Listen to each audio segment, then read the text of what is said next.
beneen professeur Ngouda Mboup di constitutionnaliste fii ci université bu Ndakaaru bu Thiès bu Ndakaaru voilà professeur ñu ngi lay nuyu. maa ngi lay fay. waaw nga nekkatoo gan quoi parce que maintenant kër gi moom sa kër la. waaw fii moom miin naa ko. voilà li si ànd ak le garçon. Pape na nga def.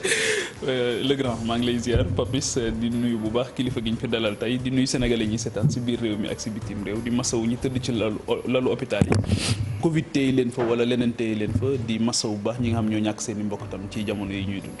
voilà ñu kon soobu très rapidement professeur wax laaj bi njëkk bi xam nga prétexte yi moom mooy yëngu bi fi am ci wàllu audio saagante président Cissé Lo ak yaa xam naka noonu it ki nga xamante ni moom mooy Farba alors jàngat bi njëkk bi est-ce que mën nañu wax bu fekkoon dañu ko wax ci wàllu nasaraan l'histoire se répète maanaam li amoon moo amati.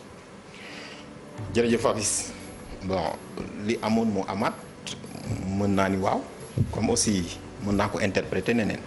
mais li ma jàpp mooy en tout cas lii di système politique Sénégal ak li nga xamante ni suñuy institution presque ba indépendance bañ ko amee ba léegi boo xoolee c'est les mêmes actes c'est les mêmes faits donc mën naa ni l'histoire se répète. Pourquoi? Parce qu'en réalité boo xoolee le phénomène partisan dafa dem ba dafa lekk état Sénégal maanaam l'état s'est ossifié ni ñu koy tuddee mais bàyyiwul rek état léegi dafa dem bay lekk société sénégalaise maanaam xam nga société bu ne moom mooy tabax état mais suy tabax état da koy tabax sur des valeurs léegi valeurs yooyu noonu day jóge ci société bi ñu sécréter ko vers l'état léegi état bi moom day jël valeurs yooyu noonu moomale ko boppam donc pour mën a jëmale askan wi quand même parce que état appareil de direction la d'une communauté donnée chargé de traduire en acte la volonté de celle-ci donc su boobaa noonu nag boo gisee ñi nga xamante ne ñoo ko ŋànk ñu jox leen ndombal tànk légitimité bu ñu mën a am muy légitimité ascendante wala légitimité descendante l'essentiel mooy ñooñu dañu leen di jox kàddu ñi leen jox kàddu nag mooy askan wi ñoo xamante ne dañ leen di xool moo tax toujours dama daan taxaw fii sax di wax di l'œil et la voix de la démocratie maanaam ñoom dañ leen a wax dañ leen tabb jox leen ndombal tànk pour ñu waxal askanu Sénégal ci cadre état loo xam ne dañu ko institutionnaliser ñoom ils prennent des décisions donc dañu war a doon des gens exemplaires parce que loolu la ñu tënk Sénégal dafa baptiser boppam un état de droit démocratique ba nga xamante ni c'est un état exemplaire bu boobaa nag dafa war a am des dirigeants exemplaires et les dirigeants exemplaires aussi li leen lal ci li ñuy tënku dafa am lu ñuy tuddee un ordre moral et cet ordre moral maintenant n'est rien d'autre que le minimum d'idées communément admises par la moyenne des citoyens dans une communauté donnée muy Sénégal dëkk boo xamante ne la am nañu gëm-gëm am nañu pas-pas am nañ ay valeurs donc am na loo xam ne war nañ ko sax jomb suñu bopp nga nekk opposition comme nga nekk pouvoir parce que dafa am loo xamante ne mooy suuxat dëkk moo koy lal muy institution yi muy société bi dafa am lu ñuy doxee c'est-à-dire que loolu nag bu ñu ko briser rek day am benn genre dérèglement bu am moom la ñu gis ni tey ba nga xamante ni ñu bëri dañu jaaxle askan wi même dañuy jaaxle parce que ñi nga xamante ne dañ leen a waroon a yar tàggat leen ñi leen ko waroon a def n'est-ce pas di def safaan su boobaa noonu day doy waar. waaw yaa ngi wax léegi état de droit Sénégal day bàkk boppam ne état de droit la ñu glissé ba léegi ci affaire assemblée comportement assemblée li fiy jot a xew institutionnellement parlant par rapport ak Cissé Lo dàq APR bi ensuite groupe parlementaire bi est-ce que on est dans un état de droit ba léegi wala am na fu ñu fayiree. non am na fu ñu fayiree fi ñu njëkk a fayiree mooy le référendum du 30 mars 2016. référendum bi ñu def maanaam laaj baatu askan wi parce que référendum moment de respiration démocratique la damay wax toujours ne ñun amuñu des mécanismes de démocratie semi-directe soo deful ndànk suñu système boo voté 1 an tu es l'esclave pendant 5 ans parce que amul vase communicant te démocratie yi vase communicant yi mooy les mécanismes de démocratie semi-directe muy référendum initiative populaire droit de pétition. Il y a combien de pétitions qui dorment sur Facebook benn institution moo ko mën a recevoir muy conseil économique social et environnemental te gis nga nu mu doxee xam nga ni institution boo xam dafa bëgg ay réformes tey donc boo ñëwee référendum rek moom moo fi am et c'est à usage présidentiel léegi président de la République bi mu ko jëlee amoon na ci tomb bu am solo mu tudde ko modernisation des partis politiques parce que Sénégal système partisan am ni nga ko waxee sànq depuis 1960 ni lay doxee soo jëlee si wàllu financement soo jëlee si wàllu démocratie interne soo jëlee ci renouvellement de la classe politique soo jëlee sur programmation débat programmatique ou bien projet politique da ngay xool ni foofu yëpp dafa sooxe li ko sooxe mooy lan ba ci tey jii nii da ngay gis les mouvements politiques il y a n mouvements politiques alors que ils ne sont pas reconnus par la loi et donc système boobu noonu moom la ñu am léegi nag système boobu ni muy doxee dafa am loo xamante ne ci la lalu mooy ki nga xamante ne moo ŋànk nguur gi dafa am partem te partem genre parti état la te parti boobu noonu. genre wala parti état carrément. noonu naa ni genre bi lu muy genre paana maanaam dañ ko habillé. ba nga xamante ni tey en réalité su ñu nee ñun état de droit la ñu bàkkoo muy titre de respectabilité parce que damay wax ne état yëpp dañuy bàkkoo état de droit mais ci pratique bi nga leen di juger même la Chine c'est baptisé un état de droit mais maintenant soo ñëwee ku mel ni Sénégal tey mu wax ko titre de respectabilité la lu bari lu mu am sax ci bitim réew looloo ko may nu muy sàmmee ak yelleef doomu aadama muy terre d'expression démocratique et de la liberté mais tey boo ñëwee nga xool les formations politiques au Sénégal li ñuy doxee da ngay xam ni fii kat démocratie amu fi benn nit a fi nekk léegi di bumi professeur boo xoolee man li ma intéressé bi may déglu ngay wax yëpp mooy les responsabilités finalement pour que ñu nag li woon ni enfin mooy tey jii boo xoolee saa bu nguur di ñëw rek promesse yi ñuy gën a am wala ñi ñuy gën a sóob ci liggéey bi balaa nguur gi di toog mooy constitutionnaliste yi ñoom la ñuy wax ne dinañ xalaat kii ñëw sax dafay wax ne nangam ak nangam dinaa fexe ba dootul am nangam ak nangam dinaa fexe ba dootul am te loolu mënuñu koo dëxëñ lu dul ci charte fondamentale boobu léegi lan moo tax combat yi ñu doon mëne daal di mel ni combat yooyu ñoo ñëwaat tey li Papis doon wax léegi combat démb yi ñooy combat tey yi nan la ñu mën a def ba verrouiller loolu définitivement. loolu du mbiru constitutionnaliste yi sax Pape parce que boo xoolee muy man di sama morom. ay nit lañ ci askan wi. dañuy xeltu. di xelale pour que nga xamante ni Sénégal doon un pays de progrès. mais bu ñu ñëwee tënk dara. par exemple boo demee ku mel ni le professeur Abdoulaye Dièye. nekkoon na dans la commission nationale de réforme des institutions ak ñeneen ak ñeneen. ñu tënk réforme yoo xamante ni lii lépp ma nga ca. c'est une constitution damay wax sax naan c'est une constitution tellement démocratique ba nga xam ni bëgguñu koo appliquer président de la République waratul nekk chef de parti même ku ñu yóbbu en détention day am juge des libertés parti politique yi seen financement dañ ko lal wax ko nuñ koy defee et cetera mais boo xoolee lañ ci jël tuuti la ñu ci jël loo xamante ne moo arrangé ñi nga xamante ne moo nekk ci nguur gi comme ni ko Pape waxee Sénégal chaque fois noonu la ñuy wax le système il est mauvais avant moi il le sera beaucoup plus quand je quitterai mais pendant que je suis on n'y touche pas problème bi du problème constitutionnaliste du problème sénégalais problème de volonté politique la problème de leadership la parce que man dama jàpp ni les promesses li ñuy def sénégalais yi tey jii nii Sénégal waroon a weesu fii en termes d'institution man tey jii nii waroon naa tal leneen sax lu dul di wax ci tey jii daf nañ kii et cetera ak crise bi ñu nekk soo xoolee tey jii nii même ñi nga xam ne dañoo ŋànk nguur gi lii nii ça devient un boulet pour le président parce que le président de la République mu ngi wax relance économique quand on parle de relance économique ñoom ñu nekk ci débat de bas état parce que man pour man soo xoolee mbir yi mooy ni ñu koy patamee day mel ni sax yoon dafa tumuranke ci parti politique yi et yoon boobu bu tumuranke ci parti bi nga xam ne moo ngànk nguur gi rek boo deful ndànk loolu day tumuranke ci dëkk bi parce que ni ñuy doxalee parti bi noonu la ñuy bëgg a doxalee. alors responsabilité président si crise bii nii. fan lañ koy situer responsabilité président de la République Macky Sall président Macky Sall. mais c'est une responsabilité primaire man pour man le président de la République tey jii nii sa responsabilité moo doon déjà la ñu ko waxoon ne ko président bu ñu fal war nga mën a ñi ñëw ni man nekkatuma chef de parti. am na solo parce que boo xoolee wax ji yépp ci moom la jublu ci moom la ñuy kii soit kenn dama ko bëgg a gis moo ko gis wala dafa nàkkal ñii man nàkkalu ma. même commission de discipline bi Seydou Gueye wax ne moom moo leen yëkkati moo ko initié moom moo ko mettre en branle. kon nga xamante ne tey jii nii système partisan bi dafa dem ba nga xam ne par parloo alors que suñu président de la République dañ la naan il est l'élu du peuple ni ñu koy fale wuñ ko keneen député yi ci gox-goxaan lañ leen di fal maire yi ci gox-goxaan lañ leen di fal mais président ñépp a ko fal il est l'élu du peuple bés bu faloo mais dafa war a doon un juge au-dessus des partis mais tey jii nii kooko ci wax day bañ bëgg. et loolu tamit du président rek mais classe politique bi yëpp daanaka dafa mel ni ñoo bokk benn gis-gis ci yenn aspects yi. mais xam nga waruñu leen c'est-à-dire que am na réforme révolutionnaire yoo xamante ni ñoom ci seen bopp mën nañ koy tudd nii ci kaw rek. waaye ci biir fondamentalement ils sont en phase dafa mel ni ñoo ci bokk gis-gis. mais effectivement xam nga loolu laay wax toujours même constitution bi boo demee à l'Assemblée nationale on peut le violer par consensus opposition comme pouvoir. ñu d'accord parce que ñu d'accord ci.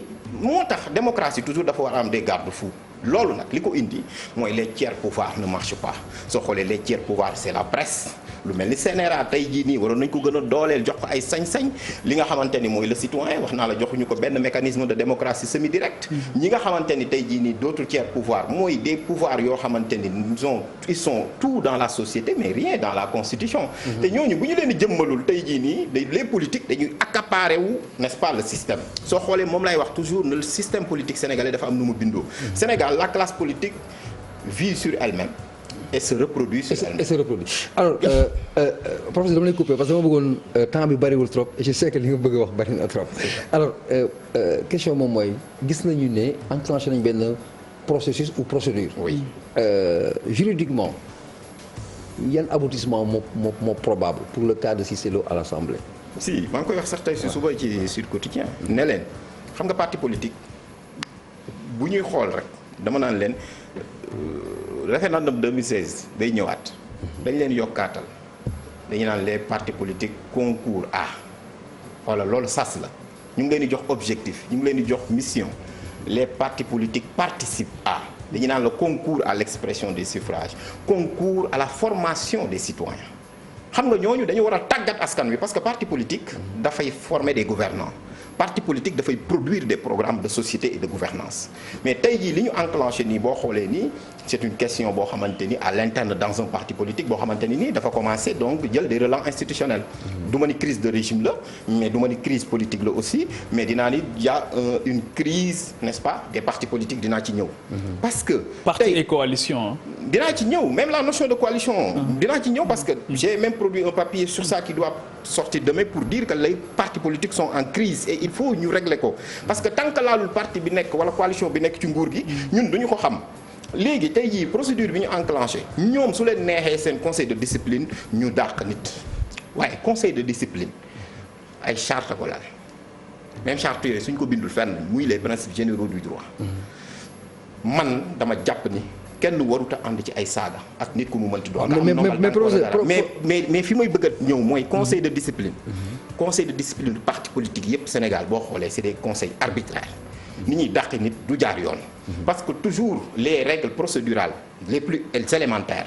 que ce soit constitutionnel ou conventionnel dañu koy violer. du ñu respecter les droits de la défense. du ñu respecter le principe d'impartialité. du ñu respecter tout simplement en réalité donc la possibilité pour les personnes donc de fournir à même des explications. tey même Assemblée nationale. nit ki soo koy dàq sax groupe parlementaire. da nga ko war a xaar mu ñëw donner des explications. mais foofu laa bëggoon a revenir parce que bu ñu nee le groupe parlementaire Benno Bokk Yaakaar. moom moo ko dàq. alors APR moo ko dàq moom. parti politique est-ce que APR moom moo ko yóbbu ak au niveau de l'Assemblée nationale wala ndax coalition Benno Bokk Yaakaar moom moo ko yóbbu est-ce que bu fekkee nañ moom le militant def na loo xamante ni neexu leen au niveau de leur parti est-ce que loolu forcément dafay am incidence au niveau de la coalition. c'est une question très pertinente. et qui touche la constitution du Sénégal parti bi yóbbu ko fa gox bi ko fal yóbbuwuñ ko fa askan wee ko fi yóbbu parce que ñun on a un mandat représentatif bu ñu la falee Fongolemi ñu fal la Tivaouane ñu fal la Casamance fu ñu la mën a fal ña la fal du ñooñu rek ngay représenter tu représentes la nation entièrement le mandat n'est pas impératif mooy le mandat il est irrévocable en principe. Pourquoi? Parce que tout simplement il est exercé librement dañ la naan il est global il est libre il est irrévocable. Pourquoi? Parce que il ne dépend pas de la volonté du parti. Même su fekkee ni tu n'as plus les mêmes objectifs que le parti mandat bi askan wi la ko jox. lenn rek la constitution bi indi te loolu c'est une disposition conjoncturelle. le président Abdoulaye Wade da daan def saa yu amee ay député ñu nangu député mi ñu transhumé. nga xam ni beneen problème la. on a essayé de trouver un verrouillage juridique. en disant tout simplement tout député qui démissionne de son parti. verrouillage boobu c'est pertinent. à ton avis. oui c'est pertinent parce que bu fekkee ne xam nga da ngay nekk dans la psychologie de l'homme politique africain aussi.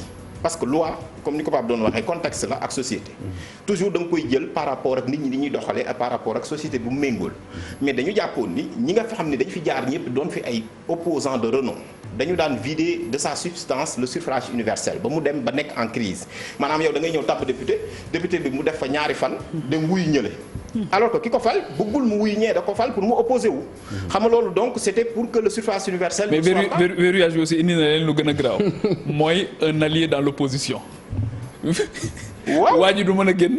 day toog ci groupe parlementaire am nekkal la fa. waaw xam nga loolu li ci am solo mooy boo xoolee constitution bi li mu visé mooy en réalité li ñu visé mooy le mandat il est représentatif. c'est-à-dire que boo fa toogee parti bi askan wi ko ëpp solo. groupe parlementaire bi askan wi ko ëpp solo. mais finalement yaa ngi posé waat la question de la désignation même. le mode de désignation des parlementaires. comme le mode de désignation des conseils municipaux. mais bien sûr tout le système pour les conseils municipaux sax soo xoolee demoon nañ ba ñoom am nañ ci entente. ba j'espère que dinañ ko adopter pour que les maires soient élus au suffrage universel direct. parce que bu ñu lay wax institution démocratique dafay am ñaari critères la fonction et l'origine. Le critère qui est convenu généralement par tout le monde c'est l'origine, c'est le suffrage universel direct. Maintenant la fonction mën nañ ci discuter parce que ñëpp xam nañ ni askan wi moom mooy natt mooy joxe baatam donc loolu dafa décisif. Est-ce que Moustapha Cissé Lo mën nañu egg ci ñu génne ko assemblée nationale dindi mandat député. loolu lenn rek moo ko mën a indi. Moustapha Cissé Lo bind lettre ni bàyyi na ci biir APR. amagul parce que moom dañuy bàyyi na ci instance parti yi nombal tànk yi ñu ko joxoon il reste simple militant. voilà mais dàq nañ ko nee nañ. non dàq nañ ko seen parti. waaw constitution da ne. waaw constitution bi dafa ne. tout député qui démissionne yow ñu beddi la ak nga beddeeku bokkul. kon bu ñu la exclure bokkul ak nga démissionné. bokkul ak nga démissionné. ok d'accord maa ngi wax sax ne. et puis pour l'instant groupe parlementaire bi la. maa ngi wax sax ne. sànq bi may lire ci site présidence de la République nañu bindee article 60 du loolu moo nekk ci constitution Sénégal. parce que maa ngi fa gis ñu ngi fa bind article bi ma fa gis dañuy wax ne tout député qui démissionne ou qui est déchu de son mandat am na daal nu ñu ko bindee loolu du version officielle. dañ cee dugal dañ cee ñambaas leneen. voilà constitution bi dafa leer xaw ma boobu ban version la xaw fu ñu ko jëlee mais li mu wax. mooy su fekkee te loolu maa ngi interpellé le ministre de la justice garde des Sceaux mënuñoo nekk ci Sénégal muy dëkk boo xam ne référence la en matière d'état de droit et sa constitution n'est pas disponible. sa version officielle. Il faut mu def comme ministre de l'intérieur ni muy def di tirer code électoral en de nombreux exemplaires yéen journalistes yi ngeen koy am. ñeneen ñi di ko am bu problème posé woo parce que constitution bi du affaire de juriste avant tout affaire de citoyen la. ñu lire ko comprendre. mais tey jii da ngay dem foo dem rédaction boo dem ils n'ont pas la version officielle. et c'est le ministre de la justice garde des Sceaux qui est interpellé. léegi tey ma yeggale ma ne moom su démissionné wu. voilà Moustapha Cissé Lo mu mënoon a am condamnation. boo xamante ni elle est définitive. pour garde des Sceaux bind assemblée nationale pour ñu mun ko radier. mais est-ce que mën nañu ko condamner est-ce que mbalaanu kiiraayu député bi nag. foofu laay ñëw. am na ay obstacles. te loolu c'est d'ordre public. moom mooy l'immunité. Sénégal suñu règlement intérieur bu assemblée nationale nga xam day compléter constitution bi loi organique la daf ne la suñu la falee député rek. yow am nga immunité. moo daloon Khalifa Sall d'ailleurs. loolu moo taxoon ba biñ demee ba xamante ne mënuñu dem. parce que immunité barrière la. carapace la mbalaanu kiir laay ni ñu koy waxee ci olof donc day taxaw juge bu mu mënti doon danaan mënatuma dem donc day dem laaj autorité compétente su boobaa noonu dañuy bind bureau assemblée nationale et donc bureau assemblée nationale mooy xool pour ñu xool ndax dañu ko yëkkati wala déet te sax damay wax foofu ni immunité mënut a concerner tout le mandat globalement et ad vitam aeternam et toujours c'est des questions ponctuelles et précises donc su dul cas yooyu noonu moom mënul la perte mandat député am tey jii nii comme ñoom dañ ko dàq am nañ ci droit parce que groupe parlementaire bi aussi groupe bu ne am na bureau dafa am lu ñuy constitué wu par affinité la loolu même la loi bi wax bu ñu jàppee ni amatuñu affinité ak moom et cetera mais même ni ñu ko dàqee sax da ngay gis ni lu ci bari dañuy salfaañe ak yelleefam maanaam nit ki même ba nga koy dàq il faut que nga woo ko sax élégance voilà c'est ça beneen bi ci topp dinaa ci ñëw après ci parti politique yi parce que soo xoolee toujours day am ñoo xamante ne ñoo bokk li ñu defandoo wala safaan wi wala yéen a ko bokk wala ci yéen la jóge kenn la ñuy sanctionné du ñu sanctionné ña ca des waaw mais tamit y a pas que Cissé Lo parce que kenn kese du xeex c'est Cissé Lo Farba qui est également élu alors seen responsable ñoom it qu'est-ce qui les engage le sort de Farba Farba surtout moom mi nga xamante ni moo ko diffusé moom lañ gën ci benn émission moom laay wax nit ñëpp xam nga sénégalais yi dañuy lire di comprendre dama lay jox benn exemple man dem naa ba chaque fois damay wax ni même Covid bi mu amee lan la wax police dafa génn communiqué boo xoolee ni def leen attention ci surtout WhatsApp yi parce que parfois dañ fay jox information yoo xamante ne ay fake news ba nga xam ni police dem na ba ni sax bu ngeen di sax xool information dem leen ci surtout état du Sénégal ngeen xool parce que dafa am la loi sur la cybercriminalité au Sénégal te tey jii dañu ne yow li olof sax day wax naan ki wax waxul ki jottali moo wax xam nga am na loo xam ne bu dee safaan jarut a génne ci biti yow Papis mun nga toog sa salon man ak yow ñuy toog ma tekki-jekki man ma wax leneen waxee ko ci benn cadre wala dara mais soo ko jëlee wala man nga wax ko man ma jël ko bu ma ko divulguer mais yoon man lay topp parce que man awma droit divulguer ko parce que c'est une conversation une communication privée loolu nag day tax ba nga xam ne dañuy dellu sur les droits fondamentaux nañu xam ne Sénégal il faut que nit ñi di respecter ak yelleef mi ngi commencer que ñu am bàbbeelu biir boobu parce que am na solo nit loo wax ak moom tu n'as pas le droit de l'enregistrer ba pare de le mettre sur la place. À son insu surtout. te loolu noonu dama jàpp ni bés bu amee. c'est que Sénégal mi nga xam ne dafa baptiser boppam état de droit. ñi nga xamante ne ñoo ŋànk le parquet. dañu war a taxaw. loolu nag day indi aussi problème. de l'indépendance de la justice. léegi professeur loolu c'est important mais leneen li coow li c'est vrai que saaga yi am na mais dafa am aussi ay révélations sur des dossiers yoo xamante ni dafa toucher sax l'entourage le plus proche du président de la République son aide de camp ñu wax ne affaire semence yeeg xeet yooyu c'est-à-dire que au-delà de la clameur ci coow li noonu ak saaga yeeg yooyu dossiers yooyu aussi est-ce que mën nañu xaar tey le procureur tamit pour mu def la lumière dans toute cette affaire wala ndax ci saaga yi rek lañ koy xaar pour mu régler loolu. alors Pape keroog taxu naa fii laa toogoon bi ñuy wax sur l'indépendance de la justice su ñu demee bay laam-laamee signature président moo gën a garaaw lii lépp. ah te leeraluñ ko ba tey ah. xam nga dama ne Rwanda ki ko fa defoon le parquet avait requis 20 ans de prison. te kooku da koo falsifié rek pour rechercher de l'emploi parce que amul woon liggéey. ndeysaan. mais yow on a 3 décrets qui circulent en 3 versions. gouvernement tey jii nii wax na ni il y a du faux et que donc il y a une signature qui est apposée là-bas. et qui est considérée et qui est supposée comme étant celle du président de la République. Je dis tout le temps que la signature du président de la République engage l'indépendance et donc la souveraineté de ce pays. On ne doit pas badiner avec. C'est sacré. Kan moo war a activer wu président de la République. mais pour parquet président de la République parquet procureur su jógee di xool signature dina interroger président ni ko sa signature est-ce que. yaa ko moom wala bi beneen bi stop ki nga wax président de la République son aide de camp su ko procureur bëggee dégg il faut mu demander autorisation président de la République. moo tax ma ne la système bi ni ñu ko tënkee il faut ñu am vers des réformes. Pape ni ma la waxee ni la tey jii nii la charte des assises. am na lu mu teg tant que demuñu ci loolu noonu. on va se baptiser état de droit.